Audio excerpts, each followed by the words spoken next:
Hello everyone, welcome to सुब maths और मैं हूं आपके सामने सुरभि सिंह। आज हम लोग स्टडी करेंगे नंबर सिस्टम के जो भी हम लोगों ने कल डिस्कस किया था उसके आगे की बात को। ठीक है, कल हम लोगों ने पढ़ लिया था व्हाट इज नेचुरल नंबर, मतलब क्या प्राकृतिक संख्याएं क्या हैं, what is whole number, what is integer and what is prime number. ये सारी चीजें हम लोगों ने डिस्कस कर ली थी और इससे रिलेटेड हमने सारे क्वेश्चंस भी सॉल्व कर लिए थे। आज हम पढ़ेंगे को प्राइम नंबर। ठीक है, को प्राइम नंबर जिसे हम हिंदी में कहते हैं सहअभाज्य संख्या। ठीक है, सहअभाज्य संख्या। सहअभाज्य संख्या मतलब कि दो संख्याओं की इसमें हम बात करेंगे, मतलब हम पेयर लेंगे।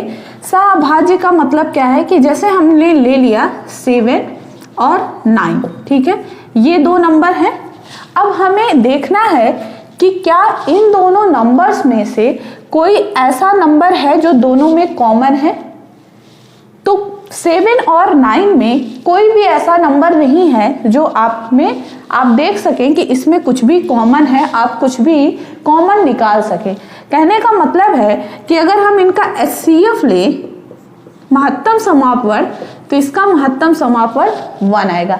मतलब कि जब कोई दो ऐसे नंबर दिए जाएं जिनके बीच का जो कॉमन नंबर, अगर हम उसमें से कुछ कॉमन लेना चाहें और उसमें कुछ भी हमें कॉमन ना मिले तो हम कहेंगे कि ये दोनों नंबर आपस में सहअभाज्य संख्या हैं, को प्राइम नंबर है।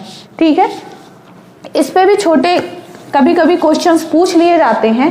कैसे पूछा जाएगा, आपको क्वेश्चन में दे दिया जाएगा 7, 9, 8, 6 and 12, 3, 4 and 12। ठीक है, पूछेगा कि बताइए इनमें से कौन सा सहअभाज्य संख्या है। ठीक है, अब देखो 7 और 9 तो पता ही है कि अभी मैंने एग्जाम्पल में लिया कि 7 और 9 सहअभाज्य संख्या है। इन तीनों को चेक करना है कि इनमें कुछ कॉमन हो रहा है या नहीं। तो हम देखेंगे इसमें 8 और 6 है तो इसमें 2 कॉमन हो जाएगा। ठीक है, तो 2 कॉमन हो जा रहा है, इसका मतलब ये सहअभाज्य संख्या नहीं है। इसमें क्या है, इसमें हम 3 कॉमन ले लेंगे तो इसमें भी 3 कॉमन हो रहा है, तो कहने का मतलब है ये भी नहीं है। 4 और 12 भी है, इसमें हम 4 कॉमन ले सकते हैं। मैक्सिमम हम इसमें कितना कॉमन ले सकते हैं, 4 कॉमन ले सकते हैं। इसका मतलब कि ये भी सहअभाज्य संख्या नहीं है। तो राइट आंसर इज 7 and 9। ठीक है, ये आपसे कभी कभी पूछ लिया जाता है, तो ये एक छोटा सा पॉइंट था सहअभाज्य संख्या के बारे में। ठीक है, आई होप सबको समझ आया होगा, फिर प्रैक्टिस भी कर लेंगे हम लोगों में। एक चीज और बचती है नंबर में, वो है परफेक्ट नंबर। ठीक है, परफेक्ट नंबर जिसे हम लोग हिंदी में कहते हैं संपूर्ण संख्या। ठीक है, संपूर्ण संख्या। संपूर्ण संख्या हम कैसे पता करेंगे, अगर कोई संख्या दी गई है उसका आप फैक्टर करिए और फैक्टर करने के बाद अगर उन फैक्टर को आपस में जोड़ दें हम, तो अगर उस संख्या के बराबर आ जाए तो हम कहेंगे कि ऐसी संख्या संपूर्ण संख्या है।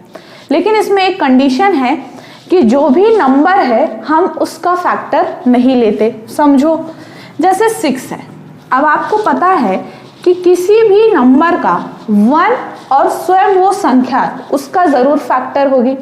ठीक है, तो हम यहां पे लिखेंगे 1, 2, 3, 6, इसके ये फैक्टर हो सकते हैं। ठीक है, ये इसका गुणनखंड है। आगे हम लोग बाद में समझेंगे कि गुणनखंड और गुणज में क्या डिफरेंस होता है। अभी यहां सिर्फ ये समझिए कि 6 में 1, 2, 3, 6 ये इसका गुणनखंड है। ठीक है, अब अगर हमें ये चेक करना है कि ये परफेक्ट नंबर है या नहीं, तो कंडीशन क्या है, कंडीशन ये है कि जैसे ये 6 है तो यहाँ पे हम 6 को नहीं काउंट करेंगे। ठीक है, इसे हम कट कर रहे हैं यहाँ पे। अब इसका गुणनखंड क्या बचा, 1 2 3, इसे आपस में जोड़ो तो 1 + 2 3, 3 + 3 6। तो हमने 6 का फैक्टर किया था और हमने इसके फैक्टर्स को जोड़ा आपस में तो 6 आया, लेकिन हम इसके उस फैक्टर को नहीं जोड़ेंगे जो वो संख्या स्वयं है। ठीक है, तो 6 जो है वो एक संपूर्ण संख्या है, एक परफेक्ट नंबर है। ठीक है, कभी भी अगर कोई भी नंबर आपको दिया गया हो, उसे चेक करना है कि वो परफेक्ट नंबर है या नहीं, तो आप कभी भी उस नंबर को नहीं जोड़ेंगे। ठीक है, जो स्वयं जो उसका फैक्टर होता है, जो स्वयं संख्या अपनी का फैक्टर होती है, उस संख्या को ऐड नहीं करेंगे। बाकी बनने वाले उसके जितने फैक्टर हैं, अगर हम उन्हें ऐड करें और फाइनली वही संख्या आ जाए जिस संख्या का हम फैक्टर निकाल रहे हैं, तो हम कहेंगे कि ये संख्या परफेक्ट नंबर है। यहाँ नोट कर सकते हो, एक इंटरेस्टिंग पॉइंट है यहाँ नोट में कि 6 आपकी सबसे छोटी, ये पूछा गया क्वेश्चन है, 6 आपकी सबसे छोटी संपूर्ण संख्या है। ठीक है, 6 आपकी सबसे छोटी संपूर्ण संख्या है। ठीक है, इसी तरह देखो 28 देख लो, 28 इसे भी अगर जब करोगे तो देखोगे कि ये भी अपने में एक संपूर्ण संख्या होती है। जैसे 1 2 7 4 भी है ना, 14 भी है, और आई थिंक बस इतना ही होगा, 28 होगा। अब 28 को आप ऐड नहीं करोगे क्योंकि 28 का ही फैक्टर निकाल रहे हो, इसे ऐड करके देखोगे तो देखो ये बन जाएगा 1 + 2 ऐड करो, 1 + 2 + 7 + 4 + 14, इसे ऐड करेंगे तो क्या आ जाएगा, 28 आ जाएगा। तो 28 भी परफेक्ट नंबर है। ठीक है, परफेक्ट नंबर है। ठीक, एक बात याद रखना है, अगर कभी क्वेश्चन पूछे कि क्या सभी संख्याएं परफेक्ट नंबर होती हैं, तो नहीं, सभी संख्याएं परफेक्ट नंबर नहीं होती। इवन अगर आप देखेंगे तो 6 के बाद 28 ऐसी संख्या है जो कि परफेक्ट नंबर है। तो इसके बीच में आने वाली कोई भी संख्या परफेक्ट नंबर नहीं होती। तो जितने भी नंबर हैं, अगर कोई पूछे कि क्या सभी संख्याएं संपूर्ण संख्या है, तो नहीं, बिल्कुल भी नहीं। अगर कभी भी प्रूफ करके कोई पूछे तो आप ऐसे बता सकते हो। ठीक है, तो यहाँ पे ये बात याद रखने वाली है कि 6 जो है वो सबसे छोटी संपूर्ण संख्या है। ठीक है, तो ये कंप्लीट बात हो गई आपके नंबर की। ठीक, अब हम लोग थोड़ा सा समझेंगे रियल नंबर को। ठीक है, रियल नंबर बहुत इंपॉर्टेंट है, कई सारे क्वेश्चंस बनते हैं और इसे थोड़ा सा समझना है, बहुत आराम से हम लोग समझेंगे, देखेंगे। कुछ चीजें बहुत कंफ्यूज करती हैं। रियल नंबर अगर हम देखें तो रेशनल, ठीक है, रेशनल नंबर 2 टाइप्स की होती हैं, rational number and second irrational number. ठीक है, इर्रेशनल नंबर हिंदी में कहते हैं परिमेय संख्या।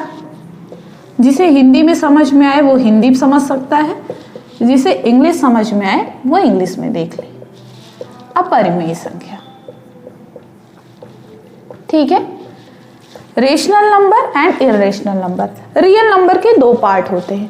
अभी हम इर्रेशनल नंबर की बात नहीं कर रहे हैं, हम बात करेंगे रेशनल नंबर की।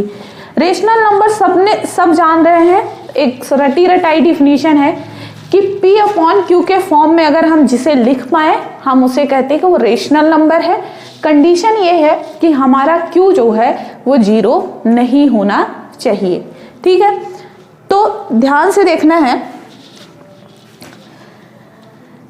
रेशनल नंबर में हम क्या कहते हैं कि P/Q के फॉर्म में हम लिख पाए जहां पे Q does not equal to 0।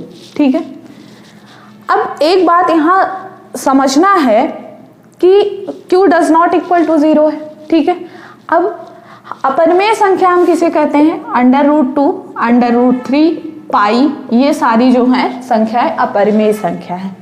क्या कभी ये दिमाग में ये बात कभी आई है कि हम क्या कह रहे हैं कि P अपॉन Q के फॉर्म में हम लिख पाए, Q 0 ना हो?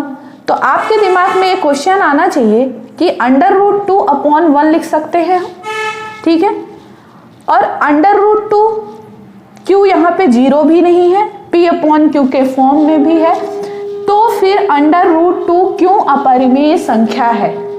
ठीक है, ये बात आपको समझना है कि √2 क्यों अपरिमेय संख्या है, क्यों ये परिमेय नहीं है।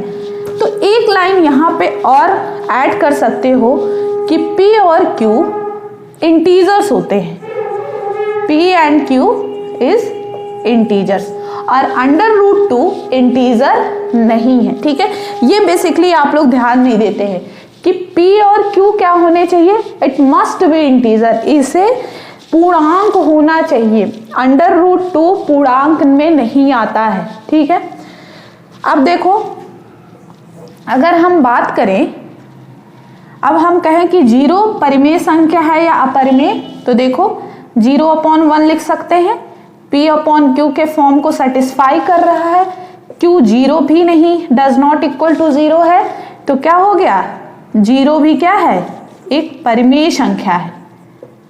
ठीक है, परिमेय संख्या है। ठीक, इसी तरह हम लोग इंटीजर में क्या आता है, -1, ठीक है, -1 आता है, हम इसे 1 लिख सकते हैं, ये भी P अपॉन Q के फॉर्म में है, इसका मतलब कि -1 भी है। ठीक है, अगर हम 1 देखें तो 1 अपॉन 1 लिख सकते हैं, तो कहने का मतलब है 1 भी क्या है, P अपॉन Q के फॉर्म में लिखा है। तो हमने देखा कि 0 भी परिमेय संख्या है, 1 भी परिमेय संख्या है, -1 भी परिमेय संख्या है। इससे क्या बात समझ में आई कि रियल नंबर का पार्ट ही है रेशनल नंबर। तो रियल नंबर में सारी संख्याएं आ जाती हैं। ठीक है, वो 0 भी होगी, मतलब रियल नंबर नेचुरल नंबर को भी अपने में लेता है, होल नंबर को भी अपने में लेता है, और इंटीजर्स को भी अपने में लेता है। ठीक है, आई बात समझ में? तो ये इतना एक कॉन्सेप्ट समझना है, उसके बाद हम लोग देखेंगे जो आपके एग्जाम पॉइंट ऑफ व्यू से जरूरी है। ठीक है, अब √2, √3 क्यों परिमेय संख्या नहीं है, अगर कोई आपसे पूछे तो आप कहोगे कि √2 जो है वो इंटीजर नहीं है, जबकि परिमेय संख्या में P अपॉन Q होना चाहिए, Q does not equal to 0 होना चाहिए, लेकिन उसके साथ एक और भी कंडीशन होती है कि P और Q हमेशा कोई ना कोई एक इंटीजर होंगे। ठीक है, ये बात क्लियर हो गई। अब हम लोग देखेंगे यहाँ पे, अब ज्यादा और अब जो एग्जाम से रिलेटेड है वो देखते हैं। P अपॉन Q के फॉर्म में है, तो क्या मतलब है कि कोई भी चीज 1/2 लिखी है तो आप इसे डेसिमल में दिखा सकते हो। ठीक है, अगर 3/5 लिखी है तो भी इसे डेसिमल में दिखा सकते हो। ठीक है, ये दिखा सकते हो। तो कहने का मतलब है कि P अपॉन Q परिमेय संख्याओं को आप डेसिमल में दिखा सकते हो। ठीक है, मतलब P अपॉन Q को आप व्यक्त कर सकते हो दशमलव में। तो रेशनल नंबर का ही एक पार्ट आता है, या डेसिमल लिख लो, अगर मैं इरेज करूं, ठीक है, इरेज करूं तो डेसिमल में ही आता है। इससे क्वेश्चंस भी खूब बनते हैं। टर्मिनेटिंग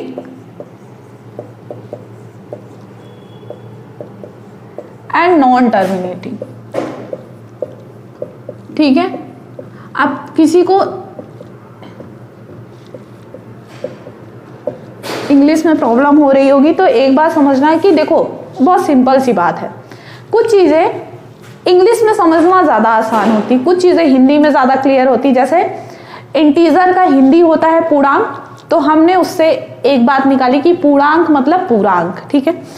अब टर्मिनेटिंग और नॉन टर्मिनेटिंग का कॉन्सेप्ट समझने के लिए अगर इसे तुम इंग्लिश से इसका मीनिंग निकालोगे तो ज्यादा अच्छे से समझ पाओगे। बाकी कहने को तो हिंदी में शांत दशमलव या अशांत दशमलव बोलते हैं, लेकिन इससे कोई आप अपने कॉन्सेप्ट को क्लियर नहीं कर पाओगे। टर्मिनेटिंग और नॉन टर्मिनेटिंग से आप इस कॉन्सेप्ट को ज्यादा अच्छे से समझ पाओगे। बहुत सिंपल सी बात है, जब कभी भी कुछ पढ़ना शुरू करो जो उसकी मीनिंग हो, पहले तो उस पॉइंट की, उस टॉपिक की एक्चुअल मीनिंग आपको पता होनी चाहिए, ठीक है। जैसे नंबर सिस्टम में स्टार्ट किया तो नंबर के बारे में सारी जानकारी होनी चाहिए, ठीक है। अब टर्मिनेटिंग और नॉन टर्मिनेटिंग की हम बात करें तो टर्मिनेटिंग का तो एटलीस्ट मीनिंग तो समझना चाहिए कि टर्मिनेटिंग का मतलब क्या होता है, ठीक है।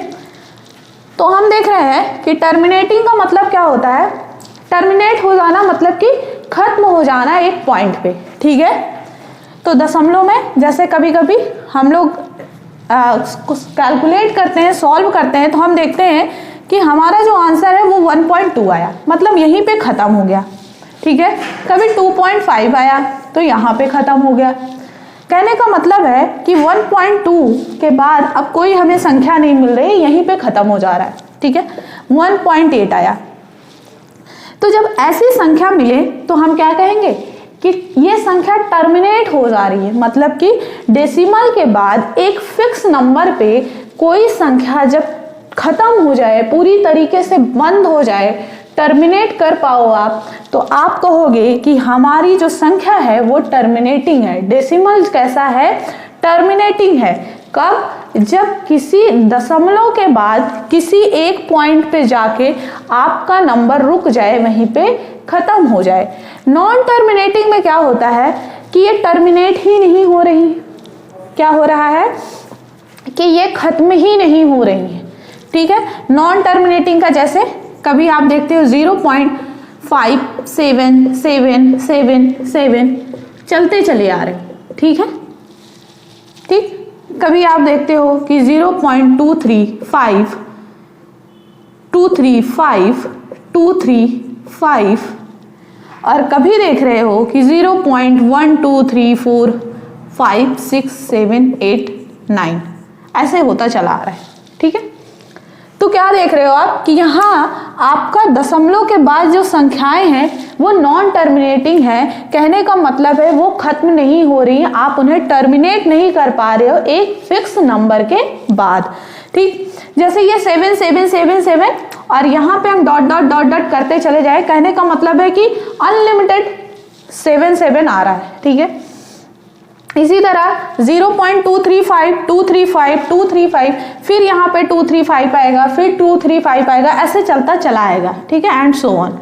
एग्जैक्टली 1 2 3 4 5 6 7 8 9 फिर ऐसे ही कंटिन्यूअसली ये पॉइंट चलते चले आ रहे हैं। तो कहने का क्या मतलब है कि नॉन टर्मिनेटिंग क्या होंगे? जो दशमलव के एक फिक्स नंबर के बाद खत्म नहीं हो रहे हैं, तब हम कहेंगे कि हमारी संख्या जो है वो नॉन टर्मिनेटिंग है, ठीक है। एक बात यहाँ पे और समझने वाली है, ठीक। समझना क्या है कि देखो 0.577777 आ रहा है, मतलब कि 5 के बाद 777 ही आ रहा है, ठीक है। और फिर यहाँ देख रहे हो कि 235 235 235 आ रहा है। फिर यहाँ देख रहे हो कि 1 2 3 4 5 6 7 8 9 0 आ रहा है, फिर 5 कहीं आ जा रहा है, 4 आ जा रहा है, 3 आ जा रहा है, 8 आ जा रहा है। इससे क्या समझ में आया कि नॉन टर्मिनेटिंग के भी दो पैटर्न बन रहे हैं। एक, जब एक फिक्स नंबर रिपीट हो रहा है, एक ही नंबर को दोहराया जा रहा है, ठीक। दूसरा क्या है कि नॉन रिपीटिंग है, कुछ भी रिपीट नहीं हो रहा है। ये अलग बात है कि अनंत तक ऐसे चला जा रहा है, किसी एक पॉइंट पे फिक्स होके खत्म नहीं हो रहा है, लेकिन ये क्या है? नॉन रिपीटिंग है, दोहराया नहीं जा रहा है। मतलब 1 2 3 4 5 6 7 8 9 आ रहा है, फिर कहीं पे 5 आ रहा है, कहीं पे 4 आ रहा है, 3 आ रहा है, मतलब एक फिक्स पैटर्न कोई नहीं दोहराया जा रहा है, ठीक है। जैसे यहाँ पे 7 बार दोहराया जा रहा है, कहने का मतलब है कि 7 का पैटर्न आ रहा है। 235 आ रहा है, तो कहने का मतलब एक ये पैटर्न रिपीट हो रहा है, ठीक है। तो एक रिपीटिंग होता है एंड एक नॉन रिपीटिंग होता है, ठीक है। ये नॉन टर्मिनेटिंग भी दो पैटर्न ऐसे बनते हैं, ठीक। ये कॉन्सेप्ट क्लियर हुआ। एक बार समराइज कर रही हूं मैं। डेसिमल के भी दो पार्ट होते हैं, टर्मिनेटिंग एंड नॉन टर्मिनेटिंग। अब शांत दशमलव से क्या समझोगे? शांत दशमलव से भी अगर समझना चाहो हिंदी मीनिंग में तो याद करने के लिए ऐसा समझ सकते हो कि ये शांत दशमलव है। लिख देती हूं मैं, शांत एंड अशांत।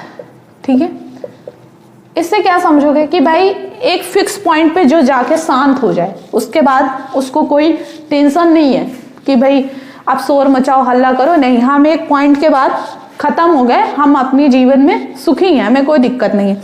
अशांत क्या है? ये अशांत है, मतलब ये खोज रहा है और नंबर्स को और इसकी जो जिज्ञासा है वो कभी खत्म नहीं हो रही है। ऐसा समझ सकते हो। जिन्हें इंग्लिश ज्यादा समझ में आ रही वो इंग्लिश से समझ सकते हैं, कोई प्रॉब्लम नहीं है। ठीक है, समराइज कर रही थी मैं कि डेसिमल में क्या होता है। डेसिमल में दो तरीके के डेसिमल आप पढ़ते हैं, एक terminating and non terminating. Terminating में क्या होता है, दशमलव के बाद एक फिक्स नंबर पे जाके आपकी संख्या खत्म हो जाती है। ठीक है, और नॉन टर्मिनेटिंग में क्या होता है, दशमलव के बाद किसी फिक्स नंबर पे जाके संख्या आपकी खत्म नहीं हो रही है। ठीक है, वो बार बार दोहरा रही है, संख्या अनंत तक जा रही है दशमलव के बाद। अब उसमें एक फिक्स पैटर्न पे वो दोहराया जा रहा है या वो कोई पैटर्न को ना लेते हुए नॉर्मली खत्म नहीं हो रही है, ये दो चीज हम लोगों ने समझी। इतना सबको समझाने का मेरा मोटिव क्या था, ये समझना है। ठीक है, समझना ये है, इस पे क्वेश्चंस पूछे जाते हैं आपके यहाँ, इस पे तो कुछ खास नहीं बनता, लेकिन कॉम्पिटिटिव एग्जाम में इसमें क्वेश्चन पूछे जाते हैं और हर जगह पूछे जाते हैं। चाहे वो आपका रेलवे का एग्जाम हो, चाहे आपका टीचिंग का कोई भी एग्जाम हो, CHSL वगैरह हो, सब जगह पूछे जाते हैं। हम लेंगे, समझेंगे कैसे, शॉर्टकट में समझेंगे। ठीक है, जैसे अब एक चीज और समझो, जैसे यहाँ पे 0.8888 ऐसे लिखा गया है, तो इसे क्या लिख सकते हो, 0.8 पे बार। ठीक है, अगर यहीं पे 0.87878787 तो आप बार किस पे लगाओगे, 0.87 पे। मतलब कि जो पैटर्न दोहराया जा रहा है, जो संख्या लगातार आ रही है, उस पे बार लगाते हो। जैसे यहाँ पे सिर्फ 8 नहीं दोहराया जा रहा है, 878787 का पैटर्न दोहराया जा रहा है, तो 87 पे बार लगाओगे। 0.8 यहाँ पे देखो सिर्फ 8 का रिवीजन हो रहा है, रिपीट हो रहा है 8, तो सिर्फ 8 पे बार लगाओगे। क्लियर? ठीक।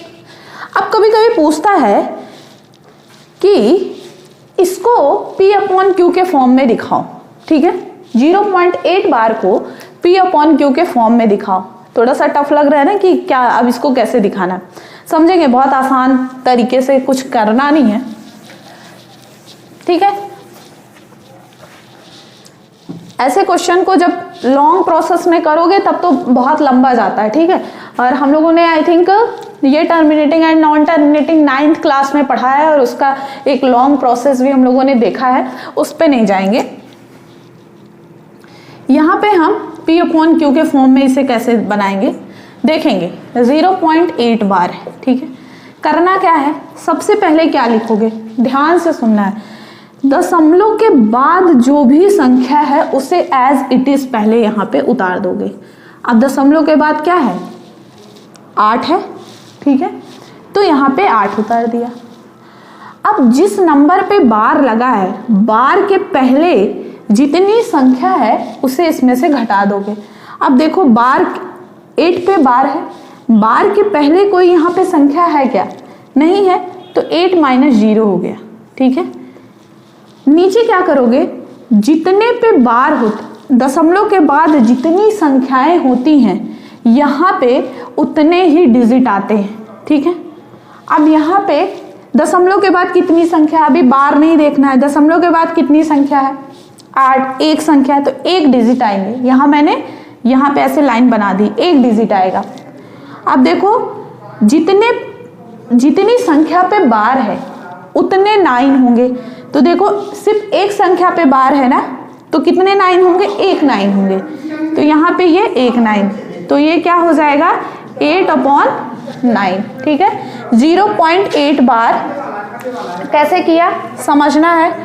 डेसिमल के बाद जितनी संख्याएं होंगी हम डायरेक्ट यहाँ पे उतना ही लिख लेंगे, ठीक है। 0.8 बार है तो पॉइंट के बाद कितनी संख्याएं हैं, 8 है, ठीक है। और यहाँ पे माइनस हम करेंगे बार के पहले जितनी संख्या होंगी जिस पे बार नहीं लगा है हम लोग क्या कर रहे थे, कैसे ये आया है 0.8 बार था। मैंने क्या बोला कि दशमलव के बाद जितनी संख्या होंगी उस पूरी संख्या को एज इट इज लिख दोगे, ठीक है। अभी और एग्जांपल्स करेंगे तो क्लियर होगा। फिर क्या कर रहे हैं कि बार के पहले जितनी संख्या, जिस नंबर पे बार लगा है उसके पहले जो संख्या होगी वो माइनस करेंगे। तो यहाँ हम देख रहे हैं कि 8 पे बार है, लेकिन 8 पे बार है उसके पहले कोई संख्या नहीं है तो हम -0 कर रहे हैं। फिर हम कह रहे हैं कि दशमलव के बाद जितनी संख्या होंगी यहाँ उतने ही डिजिट होंगे, ठीक है। अभी 9 की बात नहीं है, यहाँ उतने डिजिट होंगे, ठीक। तो यहाँ पे हमने देखा दशमलव के बाद एक ही संख्या हमें दिख रही है 8, तो यहाँ पे हमने लाइन कर दिया कि भाई 8 है। फिर 9 कितने होंगे, इतने 9 होंगे जितने नंबर पे बार है, तो सिर्फ एक नंबर पे बार है तो यहाँ पे 9 आ गया, ठीक है। 8/9 ये ऐसा है। और समझेंगे अभी कुछ क्वेश्चंस को करेंगे, प्रैक्टिस करेंगे तो समझ में आ जाएगा, ठीक है। अब यहाँ पे देखेंगे, अब जैसे हम लोगों ने कहा कि 0.35 के ऊपर बार है, ठीक है। अब 2 नंबर ले लिए। अब क्या हो, मैंने क्या कहा था कि डेसिमल के बाद जितनी संख्या है उसे सीधे लिख दो। दशमलव के बाद कितना है 3 और 5, तो 3 और 5। अब बार लगा हुआ है 3 और 5 पे, जिन पे बार नहीं लगा है उतनी संख्या को हम माइनस करते हैं, लेकिन दशमलव के बाद वाली संख्या को। तो देखो 3 5 के पहले और दशमलव के जिस पे बार लगा है उसके पहले और दशमलव के बाद कोई संख्या है नहीं है, तो हम 0 लिख देंगे। अब देखो यहाँ पे कितने डिजिट नीचे होंगे, यहाँ पे 2 डिजिट होंगे, ठीक है, क्योंकि दशमलव के बाद 2 संख्या है 3 और 5, ठीक। अब हम पहले देखेंगे कि कितने 9 होंगे, 2 डिजिट होंगे ये फिक्स है। अब कितने 9 होंगे ये बार से पता चलता है। कितने के ऊपर बार लगा हुआ है, 2 नंबर्स के ऊपर बार लगा हुआ है, मतलब कि 2 9 होंगे। तो इसका आंसर आएगा 35/99, ठीक ठीक। ऐसे ही समझेंगे। और देखो हम लोग अब लेंगे, मान लो हमने लिया 0.235, ठीक। अब समझो दोनों को एक साथ देखो। मैंने क्या कहा था, दशमलव के बाद जितनी संख्या है लिख दो, 2 3 5 है। अब 3 5 के ऊपर बार लगा हुआ है। अब देखो बार के पहले जितनी संख्या है उतना माइनस कर दो। बार के पहले कौन सी संख्या है, 2, ठीक है। बार के पहले जो संख्या लिखी हुई है उसे माइनस करना है। तो 2 3 5 है, 3 5 पे बार है और 2 पे बार नहीं है, तो 3 5 के पहले -2। अब हम लोगों ने कहा कि नीचे देखो दशमलव के बाद कितनी यहाँ पे नीचे कितनी संख्या होंगी, दशमलव के बाद 3 संख्या है तो यहाँ 3 संख्या होगी, ठीक। किस पे, अब कितने 9 होंगे, 3 और 5, 2 संख्याओं पे बार लगा हुआ है तो 2 9 होंगे। एक संख्या यहाँ रिमेनिंग है तो यहाँ पे 0 होगा, ठीक है। तो यहाँ पे 2 3 3/, ये आपका फाइनल आंसर हो जाएगा। जो भी इसमें और इजी हो जाएगा तो आप इसे कट कर लोगे, तो जो भी इजीएस्ट फॉर्म इसका बना सकते हो ये ऐसे हो जाएगा, ठीक है। ये क्लियर हुआ तो समझ में आया कैसे करेंगे। अब 0.235 है, ऐसे ही ले लो और सारे। मान लो यहाँ पे 0.169 हो और सिर्फ 9 पे बार हो, तो देखो क्या करेंगे। सबसे पहले दशमलव के बाद कितनी संख्या है, जो संख्या लिखी है लिख दो एज इट इज। अब बार के पहले जिस संख्या पे बार लगा हुआ है उसके पहले कौन सी संख्या है, 16 है, 16 है, उतना माइनस करोगे।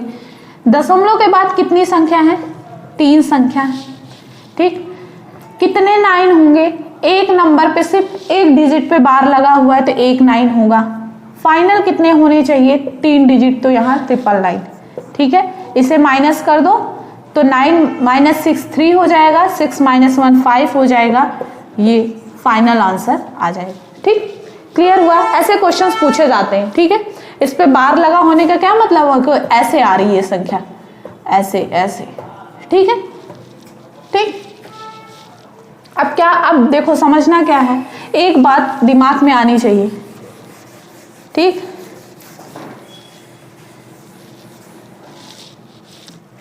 जीरो 0.169 है, यहां पे 2.169 बार भी तो हो सकता है। ठीक है, जीरो ना हो तो क्या करोगे, इसे 2 प्लस 0.169 बार लिख सकते हो। ठीक है, और जो आएगा यहां पे उसे कैलकुलेट करोगे और 2 से प्लस कर दोगे तो वही संख्या आ जाएगी। ठीक, तो इसमें कोई प्रॉब्लम नहीं है, करके देख लो। 169, ठीक है, अभी हम लोगों ने किया 16 माइनस करेंगे और कितने डिजिट होंगे, 3 डिजिट होंगे। कितना 9 होगा, क्योंकि एक नंबर पे बार है तो एक 9 होगा और 2 0। ठीक है, तो 2 प्लस 9 माइनस 6 3 एंड 6 माइनस 130 153 9 000। अब इसे ऐड करना तो आता ही होगा, सब लोग कर लोगे। ठीक है, तो ये बात हुई। ठीक, तो यहाँ पे दशमलव की बात समझ में आई। अब कुछ क्वेश्चंस हम लोग करेंगे परिमेय और अपरिमेय से, एक्सरसाइज देख लेंगे। क्वेश्चन आता है, अब देखो परिमेय संख्या मान लो 2/3 है, 5/6 है। अगर मैं आपसे पूछूं कि इनके बीच में कितनी परिमेय संख्या होंगी, तो भाई ये मान लो लाइन है, अब 2/3 है, तो आप इनके बीच में बहुत छोटे छोटे छोटे छोटे खंड करते जाओगे। भाई अनलिमिटेड है, अनंत है। ठीक है, कितना भी छोटा कर दो, 5 कर दो, इसी का 10 कर दो, 1000 कर दो, लाख में कर दो। ठीक है, कोई कहेगा हम करोड़, इसका 1 करोड़ टाइम करेंगे। ठीक है, तो कहने का क्या मतलब है कि दो परिमेय संख्याओं के बीच में अनंत परिमेय संख्या, अनंत संख्याएं हो सकती हैं। क्वेश्चन पूछा गया है आपसे, किन्हीं दो परिमेय संख्या के बीच में,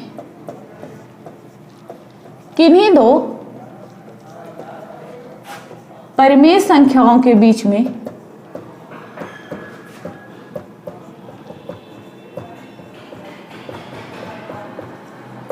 कितनी संख्याएं संभव हैं, कितनी संख्या संभव है। ऑप्शन में दे देगा 1 2 3 अनंत, या चौथे में दे देगा 4। तो क्या हो जाएगा राइट आंसर अनंत। इसी को क्वेश्चन को घुमा देगा, कहेगा कि 2/3 और 5/6 के बीच में कितनी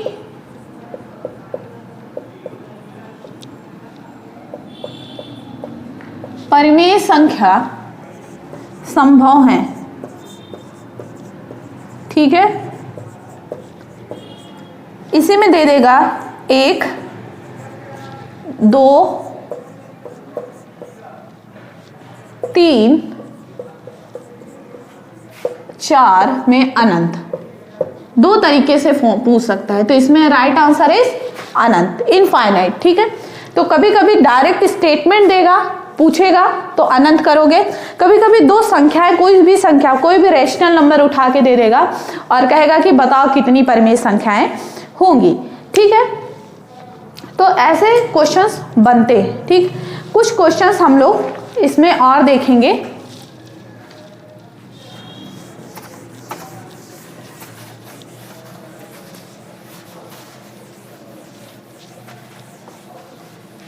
कभी कभी एक पूछता है क्वेश्चन में, पाई संख्या है कैसी। क्वेश्चन में आएगा वास्तविक,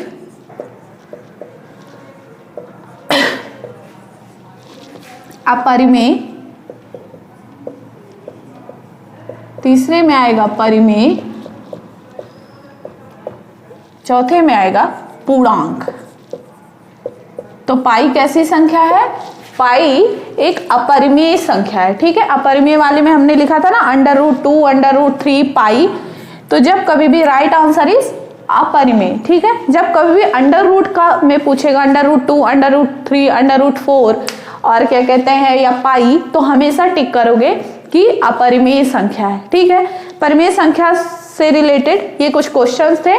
बाकी जो हम लोगों ने टर्मिनेटिंग एंड नॉन टर्मिनेटिंग वाला पार्ट देखा कि कैसे दशमलव में लिखा होता है और आपसे परिमेय संख्या में परिवर्तित करने के लिए कहता है, ठीक है। ठीक, आज हम लोग बस यहीं तक रखेंगे। आपके लिए एक क्वेश्चन है, आंसर करिएगा। अभाज्य संख्या है, अभाज्य संख्या है। पहला ऑप्शन में दे रही हूं परिमेय, बी अपरिमेय,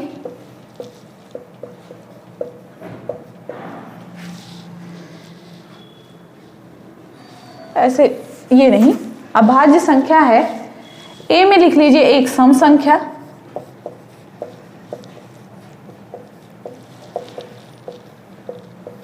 बी में लिख लीजिए एक विषम संख्या, ठीक है, एक विषम संख्या। सी में लिख लीजिए संयुक्त संख्या या संपूर्ण संख्या, संयुक्त संख्या ही लिख लीजिए या संपूर्ण संख्या लिख लीजिए, कुछ भी लिख लीजिए। और डी में लिख लीजिए इनमें से कोई नहीं।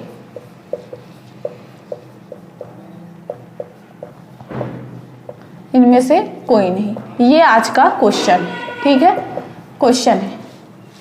कमेंट सेक्शन में कमेंट करके बताएं कि इसका आंसर क्या होगा, इस क्वेश्चन का आंसर क्या होगा। आज हम लोग बस यहीं तक रखेंगे, मिलेंगे आपसे नेक्स्ट सेशन में। Thank you for watching us, keep supporting, please do like share and subscribe.